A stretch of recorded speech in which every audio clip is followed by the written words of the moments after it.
Well, it's Ricky of Multiple Times here once again. As you can already see, I'm already pissed off with these guys. Void below. Good. So absolutely delighted to see you up here in Dead of Winter and see you face to face. We had a good time online. I loved how you were sitting topless and stuff like that. And I must admit, see when I saw you on stage, you're a sexy bastard. Thank you. But I don't often start interviews with a complaint, but I'm afraid I'm going to have to start this one with a complaint, ladies and gentlemen. Because you picked on me a couple of times, and it's clear from the online interview that you didn't learn about your song titles, because you played a new song tonight. You played a new song tonight, dedicated it to me, and you've got absolutely no chance of it being played on the radio. My advice to you... My advice to you is to just play Pillars of Madness like 10 times. It's Pestilence. In your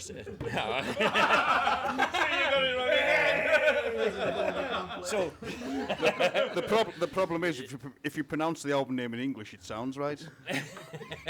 It's Latin. So, how was the set for you guys? How was it up on stage and seeing a crowd this big so early on in the day? How was it? I thought it was fab, to be honest. They were a bit like warming to us, but I think we 100%. We got them over, didn't we? Especially being on the second day as well. Yeah. Rough and tired, and with the first band on, it's like, it was good. Yeah. I thoroughly enjoyed it. The banter was good. Everyone got involved. Got some stage divers. You did? Yeah, Kendo just destroyed everybody. Or Kwando. I was waiting for you to do some stage diving, actually. You don't want that, mate. It's like it'd be like the apocalypse if I stage dive. I'd take out about 20 people, like a bowling alley. But it was fab. Loved it. It was great to be part of this festival. Thoroughly enjoyed it, and just the feedback, just walking through the crowd's been excellent so far. So excellent. Top trumps. Excellent. Hopefully yourself some stuff up in the merch table as well. I hope you've got somebody up there looking after the No, not yet. But there is. I think there's a couple of people hanging about. So I'm thinking like, we need to get back. You know. We've currently sold out, but we haven't received any money. So it's all being pinched. I hate to ask who is the one that looks after the finances in the band. I will. Sensible one. But listen, you released demos a few months ago. I'm not even going to attempt to say it. Prometheus or whatever it was. Provisum. That's the one. But it was good to see that you played a new song as well. So does that mean that the album is just getting closer and closer to being ready? Well, the two songs we played tonight, they're off that EP. But when we do record the album, there'll be a different tonality to it and all that production recording stuff, so they will be on it. Yeah. The two we played tonight, because as Provision Demos was like a taster of what's to come.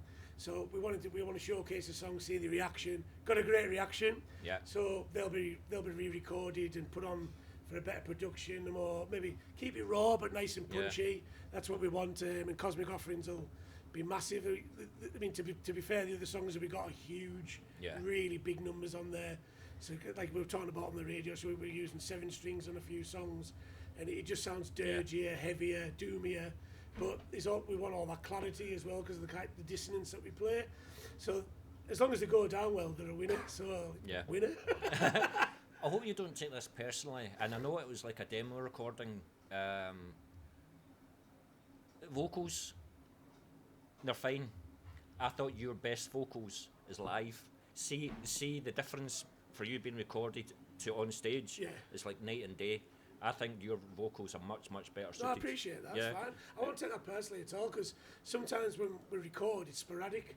So like, it's the energy on stage as well. You're all hyped up. Yeah. 100%. I mean, when you're doing vocal take in a studio, you're doing, because I double track vocals to make it bigger. Yeah. And get that raw sound as well. Like. It's like having Freddie Mercury in the background. Yeah. I'm not going to go do it again. That's our guy Dave Roberts, legend of a guy. He's recorded all our stuff, and he's like, do it again. But that's what we want. One pushed, and a few times it's like, it's time as well, family time. You've only got a couple of hours in the studio to try and get out best you can. Yeah. But I think the approach, we're going to really take our time this time, because demos are demos. They're willing to change. It's just a taster. But when we do the actual album production, they'll be perfect or they won't be done. Yeah. So it's either 110% or we don't do it any other way. Yeah. I think the whole point of Pravism was to capture where we were in terms of the songwriting. We'd obviously done 2 EPs. We started around COVID and they kind of came together. but we felt like we progressed so much as a band. We did just want to get an essence down on tape with that demo. That was why, you know, it was kind of, I'm not saying we rushed anything, but once we felt like we had it with the right intention and it sounded right, we got it out because it was there to serve a purpose. I should ask this guy more questions because that was probably the most sensible. He's actually more answer. sensible than me. And he won't interview. You can have the microphone. But I'm about to ask you another question. Then you're at the back of the stage behind the kit and stuff like that, and you see these three. Well, you see the backsides of these three guys. First of all, who's got the best backs? No, that's not the question. Who made the most mistakes today? See, No, because you can't play an instrument. no, do you know what? I mean, I know we had a good sound from the house. Obviously, we were lucky enough to get a sound check earlier. The monitors were a bit. I was struggling with them a little bit today. Yeah. I couldn't hear James very much, but you know, to be fair, in this band, these three do make my job a little bit easier. Yeah. Because they do go for it, and they do. You know, if we do make a mistake, we just kind of crack on. So as long as I hold the back line. Yeah. You know, I don't need to worry too much. You're the guy that keeps it all together, isn't it? Yeah, Absolutely, the absolutely. backbone. Yeah, I think if we have made a mistake or whatever, we're not one of these bands that'll just stand there make every single note. You know what I mean? We've got to put that energy and got to go for it. And if we do make a mistake on the odd note, then so be it. If we're putting that energy into the crowd and going for it, then it's 100%. I mean, it's death metal. Nobody fucking notices anyway. I'd much rather us make a couple of mistakes and bum notes and people enjoy themselves than see a band that's stood there still, fucking not doing anything, bored. Yeah. I mean, if we were a band that were touring constant, then obviously that would come naturally because we all work day jobs, we've got families.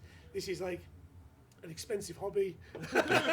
So like, you know, if we had that kind of regime where we're practicing 3 times a week, we probably would be on the ball and it would come naturally, but we do it for fun. We like writing heavy music. We like talking about giant octopus gods. It's great. You know, that's what it's all about. It's your stress relief. It's you let go and you can get on that stage and just gaff at it. Like that's the whole idea. If you bum a note and the crowd is still kicking the shit out of each other, I'm happy, mate. I'm like, oh sorry, I missed the F sharp Phrygian scale. Like, I'm not bothered. I knew I was right with calling you. But you know you're going to get some dickhead at the back going, they played an F sharp minor there, and there was meant to be an F sharp major. So classically trained. Like, Bloody da. I'm not winging Malmsteen, but I wish. Wibbly wobbly, fucking blah blah. That was the best intellectual conversation. Yeah. I think you've ever had. As I was right, you gave the most sensible answer to that question. We just let him talk. But listen, I want to go upstairs and catch a Sterm. I think they're a brilliant band as well. It's great that they've reformed and getting to play a gig. But talking about gigs, what else do you guys have coming up in the near future? What are you allowed to say? Or are you just going to concentrate on We've just the album? we've just announced a Brickyard show in Carlisle with Ghost Irish from Denmark. They're like a genty sort of band, but the promoter wanted us to play, so we're going to do that. So that'll be a good show. Like they're very, very, very popular. So it'll expose our dissonant Lovecraftian style to hopefully a newer crowd. Yeah, we've got The Woods, which is what has been rebranded as well. It was Darkness Over Cumbria. So we're doing like the Saturday of that. So I think we're like one of the few death metal bands on that day. So that's always a good show. It packs out, sold out already. So that's good. Then we maybe have a couple of festivals. Yeah. And we won't say any more.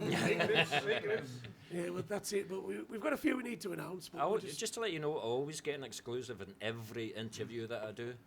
So we might be doing somewhere in Europe, but that's all I can say. That's cool. Well, I wish you guys the best of luck. Looking forward to the new album when it's ready to be released. I'll get you on the radio again, and we'll to be abused. Yeah, get it up you, and we'll get like another online interview again, and we'll do what we can to promote you guys because you guys deserve promoting. Cheers, so Ricky. Really appreciate it. Thank you, mate. Right, the support's cheers, mate. fantastic. Cheers. Thanks. Legend. Cheers, brother. Cheers, man. Love you, Thanks, mate. James. All right. Cheers. Cheers, man. Good. Even real. It's still recording, by the way. No, that's the blooper reel.